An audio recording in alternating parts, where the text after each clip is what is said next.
Namaste, this is Danny J. Lewis, also known as Enzyme Black. And what I'm going to show you in this video is basically a deconstruction of this track. And this is the track that I featured on that Mastering Underground House video with Lander. So I wanted to take you behind some of the elements here. I'm going to show you how I constructed this. And, this is one of those old school kind of 90s vibes that I've been doing for so long. And, what I wanted to do with this one was to use 100% Cubase instruments and effects. There's no third-party stuff, and I'm going to take you basically through some of the things that I've done here. And the first thing I'm going to point out is that you can see that subtractive structuring approach. Now, I've got a couple of other videos about this, and the whole concept is you build your elements, your core kind of 8 bars or so, and then duplicate it lots of times and just mute everything and then unmute elements. You can see here that all of these grayed out parts are basically parts that I've silenced, and so it enables me to put tracks together at incredible speed. So it's a technique that I would highly recommend, and check out the accompanying videos on that subject. So let's just take a look. What I'm going to do is I'm just going to select this part and push P, and I'm going to show you the drum elements. These are all in a folder track, by the way. Okay, so folder tracks, they allow us to organize things in Cubase's project window. You're going to solo the beats. And let's have a listen. In fact, what I'll do is I'll break this down step by step. Take a look at what's providing the drum sounds here. This is the Halion Sonic SE. And quite often I would use Groove Agent 1 for beat construction. But there's something about the kits here. The library sounds that come with the Halion Sonic SE, I actually wish that these could be contained within the Groove Agent 1, because there's a fantastic selection of sounds.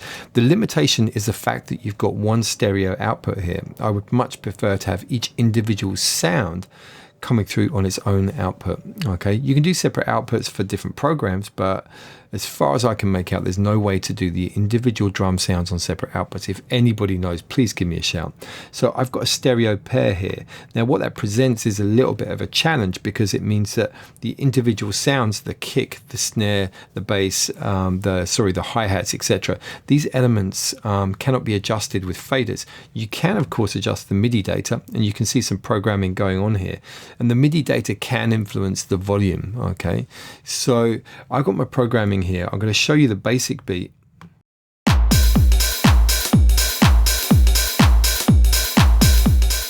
So coming onto the mixer, you can see it's literally a stereo output. All of those drum sounds coming through here. Now what I'm going to show you is a couple of the things that I'm doing here in terms of the processing. Let me take these both off. Okay, so have a listen.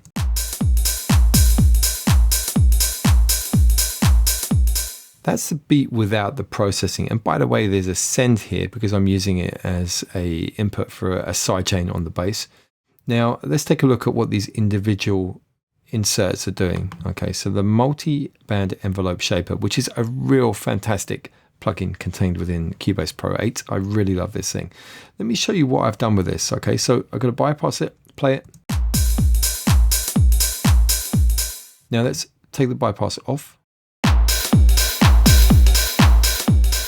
Can you hear that? It's a lot more raw sounding, and you can see here that I've taken this band, which is basically from 5K up to 15K, and reduced it.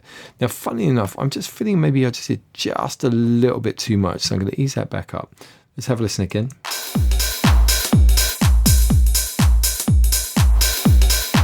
Now, can you hear what's happening? What I'm going to do is I'm going to emphasize this. So take a look at the settings here. Now look at the envelope shaper here, the first band, 20 Hertz to 210 Hertz, which is the bass frequencies. So it's really focusing on the bass drum. I'm going to push solo. Now I've increased the bass frequencies by 1.1 dB. So I've increased the level there. And also I've just kind of added a little bit of extra kind of energy here with the release. So this is a way of kind of artificially extending the sound, and that's working really nicely. I'll turn it off. So it adds a bit more of a presence to the kick. Let's have a look at this band from 210 Hertz to nearly 100 Hertz. Bypass it, and then back. So you can see I've basically increased the attack here. I've extended the release, and you know what it's doing is adding a real kind of raw energy to that frequency band.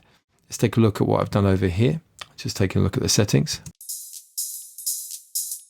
Doesn't appear to be anything going on with the release there. I don't remember extending that one out there. So really, what we're doing is just, you know, reducing the volume of this band. So it's almost like it's almost like an EQ, you know, reducing frequencies in that band. Can't say I remember doing anything with this one. Oh look, the release, I took it out really long. Let me show you a comparison. Hear how tight and kind of short the hi-hats sound.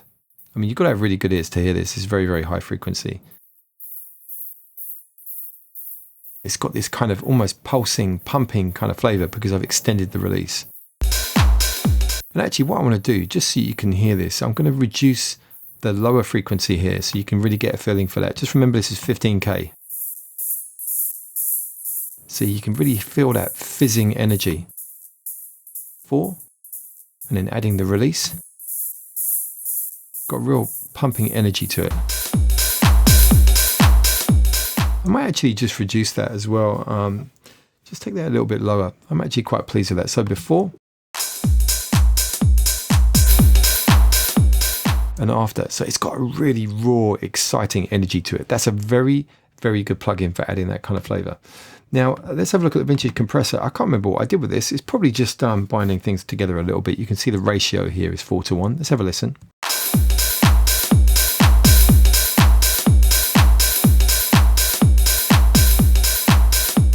So what it's doing is it's kind of binding it together again. It's got this kind of gelling factor, and I really like what it's doing there, adding a little bit more vintage kind of flavor.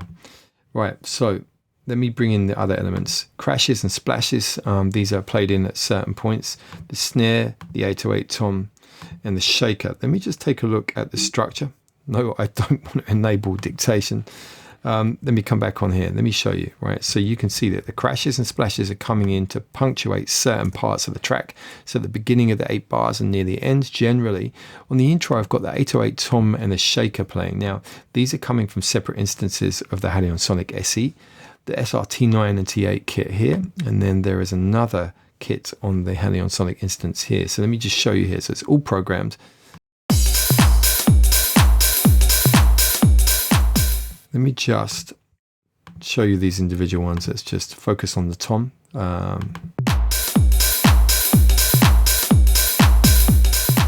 And by the way, the quantized grid I'm using for this is a 16 triplet. That's got that real nice swingy kind of flavor. Shaker programmed in.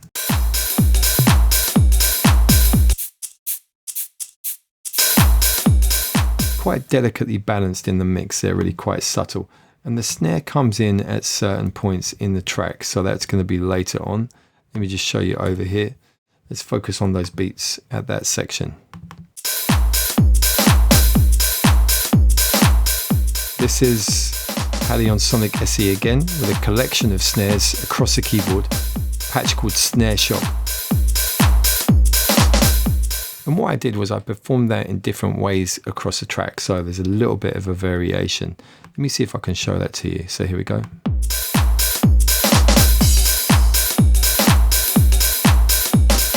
There we go.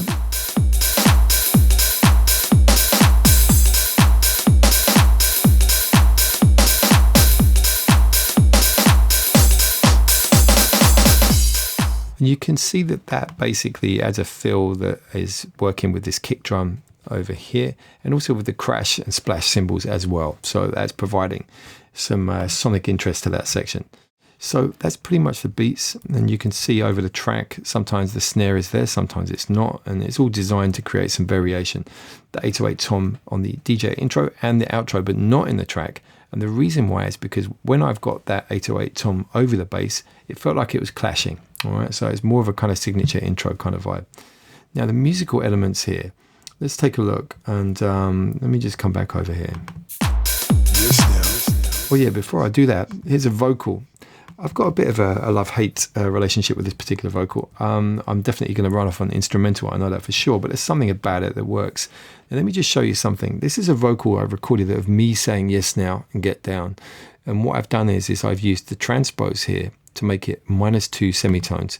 So this is like a real-time pitch shift applied to the audio. The timing is exactly the same because of the algorithm here, the Elastic Pro Time. So it's not like it's slowing it down, and the timing of the phrasing of the words is the same. Let me just show you what it sounds like without that transpose. So I'm going to say 0. Let's have a listen.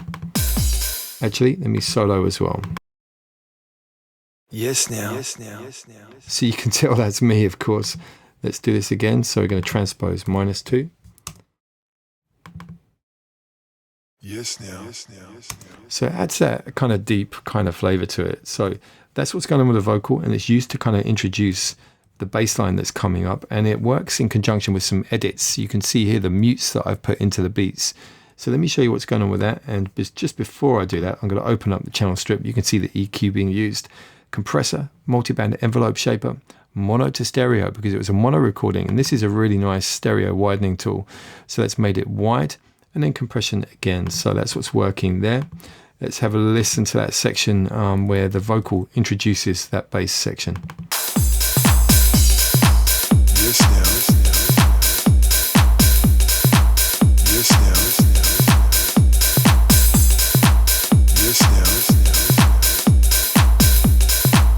Yes now. Get down. Yes now. Get down. Yes now. Get down. Yes now. Get down. Yes now. Get down. So you saw what happened there. You know, this kind of cutting, almost like a DJ kind of vibe, you know, cutting the beat out is there whilst the vocals coming in. It just makes things sound a little bit more interesting as we lead into the bassline section. And the bassline section is really quite stripped back. Let me show you here what I used to create the bass sound. It's the retro log, and it's a very simple patch. It's just a sine wave. And the other thing that I'm doing is adding a bit of distortion here on the filter section just to bring out some extra harmonics. So it's a very simple bass sound. I'm going to play it for you.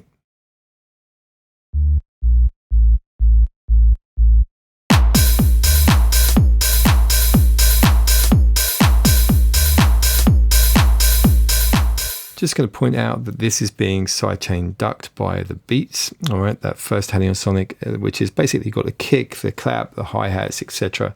And so it's got an interesting vibe to it. It's not just the kick, but it works fine for me. And so that's really allowing that sub bass to coexist with that heavy kick. You know, it's quite a hefty kind of tune this. On to the next section.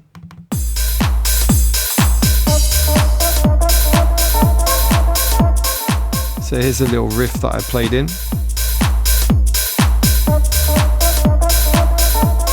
The sound is from the Halion Sonic SE2. This is Echo Wipes.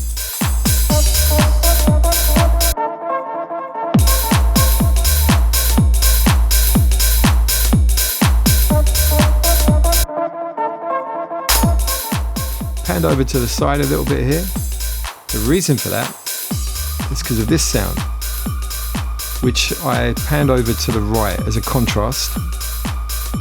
Another Halion Sonic preset, Asian Anklangs. Have a listen.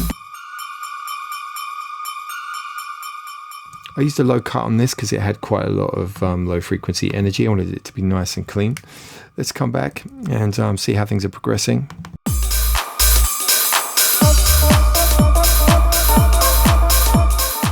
Two elements working together, the musical elements, the riff and the chimes.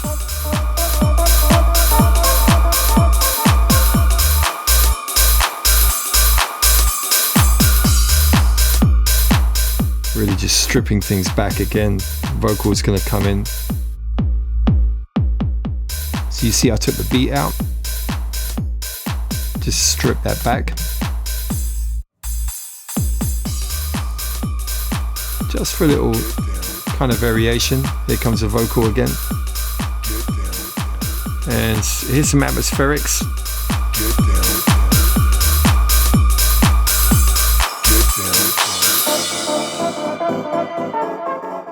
Just going to show you those again. So the chimes being played down the keyboard. Another Sonic SE patch, Chime Atmos. Remember, you know, the Sonic SE is it's a workstation very similar to the Yamaha things like the Motif. The sound set is produced by Yamaha, as far as I know. We've hit a sample here, which is a chord stab.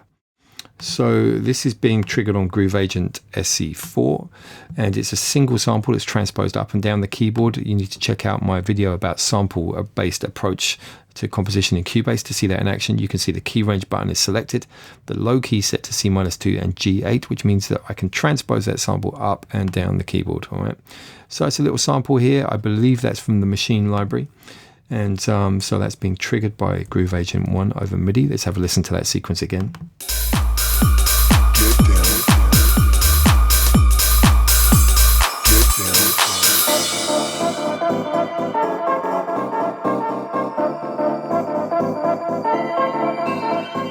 And actually, I've got to tell you a little story. Cynthia, the DJ from Berlin, from the Best of Modus crew, Unison Wax, you know, big shout to those guys. Cynthia and I were talking about this track. I sent her like a rough demo, and you know, I think she was kind of expecting that I would have some chord stabs in there, and they weren't there originally, but I added them in, and I felt a lot more comfortable with it, and I'm sure she thinks it fits my identity more. So anyway, just coming back to that, let's keep going. Yes, get down. Yes, get down. Yes, Ah, of course, the classic high string sound. You can see here being played with a little kind of variation towards the end there. Sonic SE once again, string ensemble. You know, I've got to say, the Sonic SE is a fantastic collection of sounds, so usable for this style of music. Anyway, back again. get down.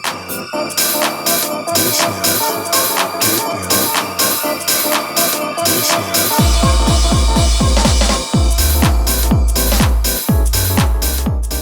Right, that little build up there really isn't rocket science. It's so hyper cliched, but it really feels like it works with this. Now, if you notice also now, because the chord stabs are here, the bass line is a bit different. It's become a bit more musical. There's more of a progression going on here. So that was a deliberate transition. If you look before, it's a very simplistic pattern, and now it's a little bit more interesting, going up and down in harmony with the chord progression. So that's a real significant difference.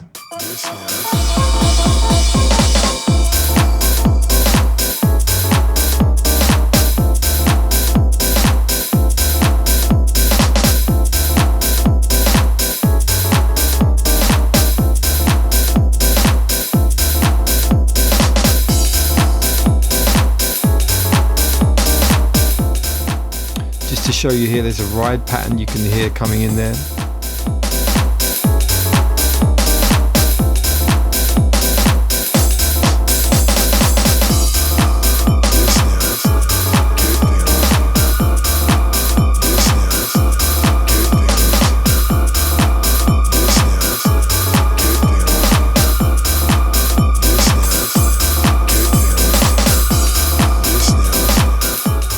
By the way, you might have seen me do that. So what I did was I wanted to rename the parts based on the track name. So I just double clicked here and then shift and return. That names the parts the same as the track.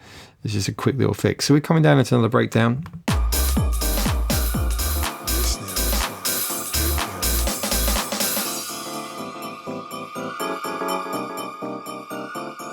See some automation here, bringing up a new string sound.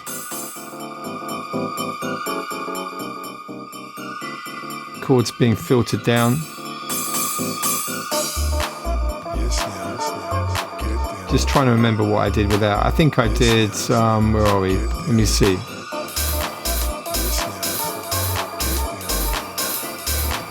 Oh, wait a second.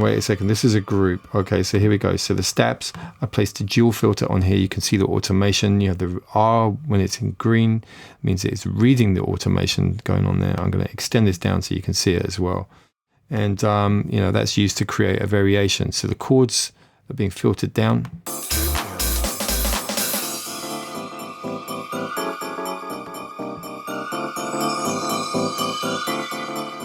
See that now? Filter frequency going down, taking away the mids and the highs, and back up again. Yes, get down. Yes, Possibly I could bring that vocal up just a touch as well.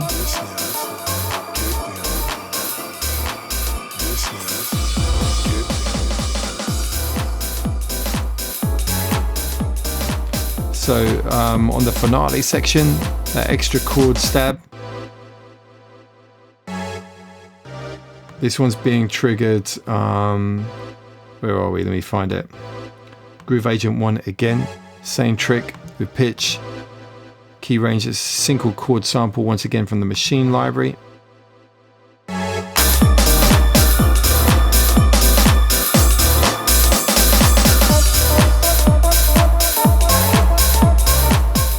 So really now just on the outro for the DJs. And you can see I added a ruler track up here set to seconds so I can see on the timeline the duration. And actually I just noticed there was the timing of one of those was just a little bit out. Which one was it?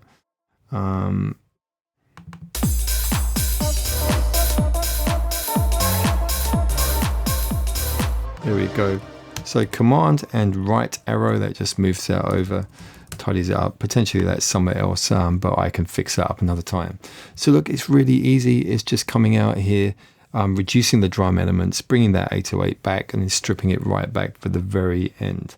Let me just show you something on the master settings here. On the Lander video, of course, I ran it through Lander, but here you can see a few things that I've done.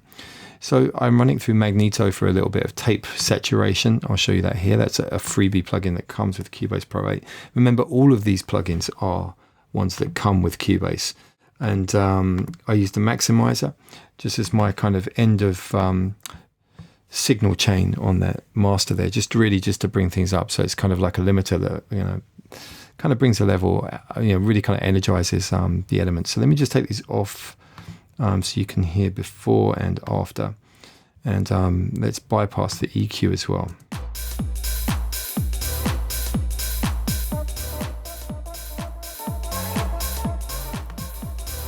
So you can hear the energy from the Magneto. EQ just smoothing it out, and here's the big one.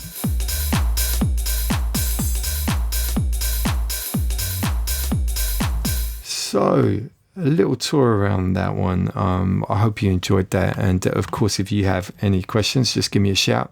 This one is available for licensing. I've got a couple of labels interested. If anybody is interested, please let me know. And it's it's a nice vibe. I'll do another track to go with this. Actually, I think it'll make a good kind of A and B side, or maybe an EP track. I'm not sure. We'll see what happens. But that one's done and dusted, and that was it behind the scenes in Cubase Pro 8.